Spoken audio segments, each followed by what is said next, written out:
যে নিজের বাবাকে চোর বলে তার সম্পর্কে উত্তর দিতে রুচিতে বাধে। এই সকালবেলা এইসব আজে বাজে লোকের নাম করবেন না।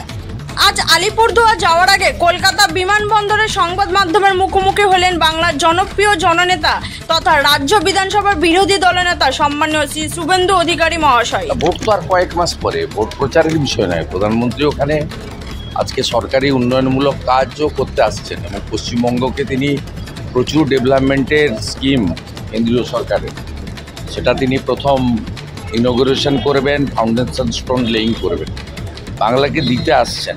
ভোট তো ভোটের সময় হবে। অপারেশন সিঁদুরের পর প্রথম বঙ্গসফর প্রধানমন্ত্রীর এবং চিকেন স্নেক সংলগ্ন আলিপুরদুয়ারকেই বেছে নিলেন তিনি। কি বার্তা দেন সেদিকে তো নজর থাকবে। না, সিকিমেও প্রোগ্রাম আছে, আছে, এখানেও আছে, আবার পাটনাতেও আছে। তো সবটা মিলে অপারেশন সিঁদুরের পর প্রথম বঙ্গসফর কিভাবে এই জোনে উনি আসছেন। এই রিজিয়ন খুব গুরুত্বপূর্ণ ভারতবর্ষের, এবং এখানে যেভাবে বাংলাদেশে অস্থির অবস্থা তৈরি হচ্ছে বা অন্যান্য বিষয়, তাতে ভারত সরকারের তো নজর আছেই।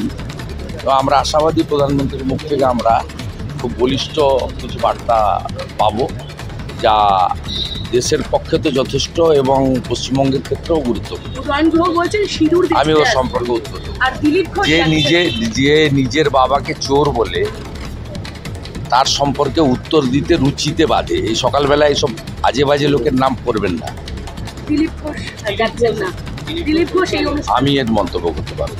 আয়োজক আলিপুরদুয়ার জেলা বিজেপি, তারা বলতে পারবে তারা কাকে ডেকেছে কাকে। বাংলা